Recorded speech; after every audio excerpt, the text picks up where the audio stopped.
প্রিয় শিক্ষার্থীবৃন্দ, এবারের পর্বে আমরা আলোচনা করব এক্সারসাইজ 7.1 এর 11 এবং 12 নম্বর ম্যাথ নিয়ে। শুরু করছি 11 নম্বর ম্যাথ দিয়ে। 11 নম্বর ম্যাথে রয়েছে y divided by 5 minus 2 divided by 7 equal 5y divided by 7 minus 4 divided by 5।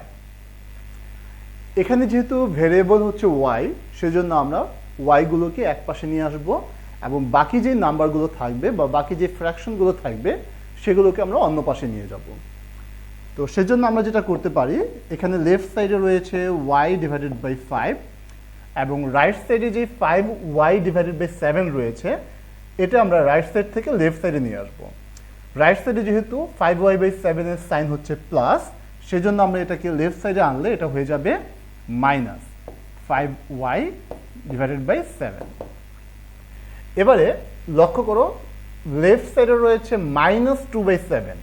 এই মাইনাস 2 বাই 7 যদি আমরা রাইট সাইডে নিয়ে আসি তাহলে হয়ে যাবে প্লাস 2 বাই 7, আর রাইট সাইডে ছিল 4 ডিভাইডেড বাই 5। এটা আমরা কোন ল থেকে পেলাম? আমরা ট্রান্সপোজ ল থেকে পেলাম, সেজন্য আমরা লিখব বাই ট্রান্সপোজিং ল।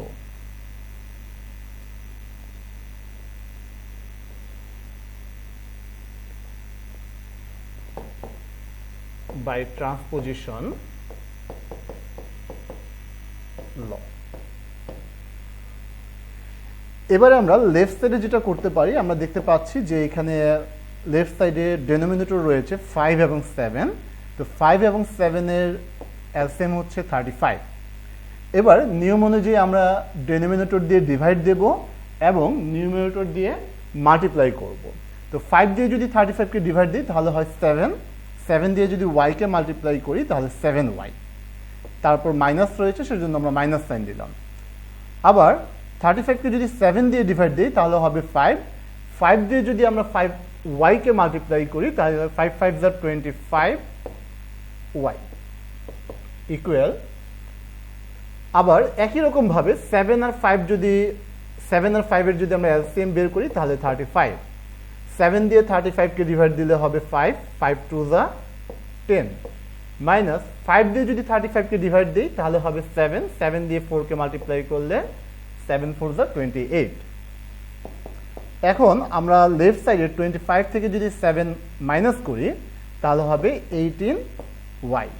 যেহেতু গ্রেটার সাইন হচ্ছে মাইনাস, অর্থাৎ 25 এর সাইন হচ্ছে মাইনাস, সেজন্য আমরা এখানে মাইনাস সাইন দেব। নিচে রয়েছে 35 ইকুয়াল 28 থেকে যদি আমরা 10 মাইনাস করি তাহলে হবে 18। যেহেতু গ্রেটার সাইন হচ্ছে মাইনাস, সেজন্য আমরা এখানে মাইনাস সাইন দেব, ডিভাইড 35। এবার আমরা কি করতে পারি, আমরা both সাইডকে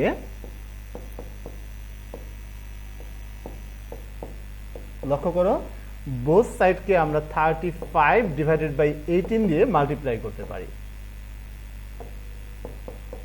minus 18 divided by 35 into 35 divided by 18। আমরা এখানে লিখে দেব multiplying both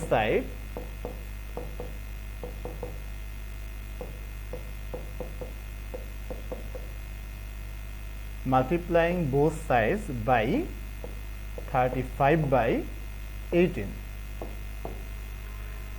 এবারে 18 দিয়ে যখন আমরা মাল্টিপ্লাই করব তখন কি হবে খেয়াল করো, 18 দিয়ে না, আমরা মাইনাস 18 বাই 35 দিয়ে করব, মাইনাস 18 বাই 35। তো এটা যদি করি, লক্ষ্য করো 35 দিয়ে 35 কে ডিভাইড করলে 1, মাইনাস 18 দিয়ে মাইনাস 18 কে ডিভাইড করলে 1। ঠিক একই রকম ভাবে রাইট সাইডে 35 দিয়ে 35 কে ডিভাইড করলে 1, মাইনাস 18 দিয়ে মাইনাস 18 কে ডিভাইড করলে 1। তাহলে কি হয়, লেফট সাইডে থাকে y এবং রাইট সাইডে হয় 1, দ্যাট মিনস y ইকুয়াল 1। তাহলে আমরা কি লিখতে পারি, আমরা লিখব সলিউশন y ইকুয়াল 1। এই হচ্ছে আমাদের এই ম্যাথটির সলিউশন। তো চলো আমরা পরবর্তী যে ম্যাথটি রয়েছে সেটি শুরু করি।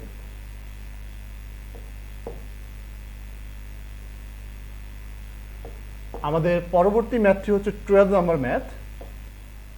এই 12 নাম্বার মেথড রয়েছে 2z minus 1 divided by 3 equal 5.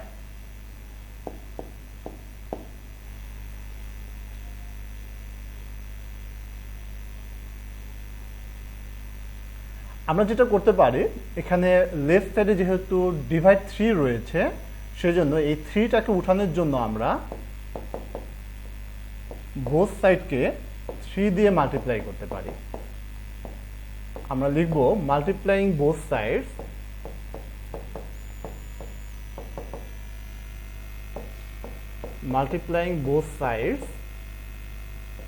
by 3। Left সাইডে 3 দিয়ে 3 কে ডিভাইড করলে 1, তাহলে হবে 2z minus 1 equal 15। আমরা এবারে এই মাইনাস 1টাকে রাইট সাইডে নিয়ে যেতে পারি, 15 প্লাস 1। এটা কোন ল অনুসারে? আমরা সেই লটাও লিখে দেব বাই ট্রান্সপোজিশন ল।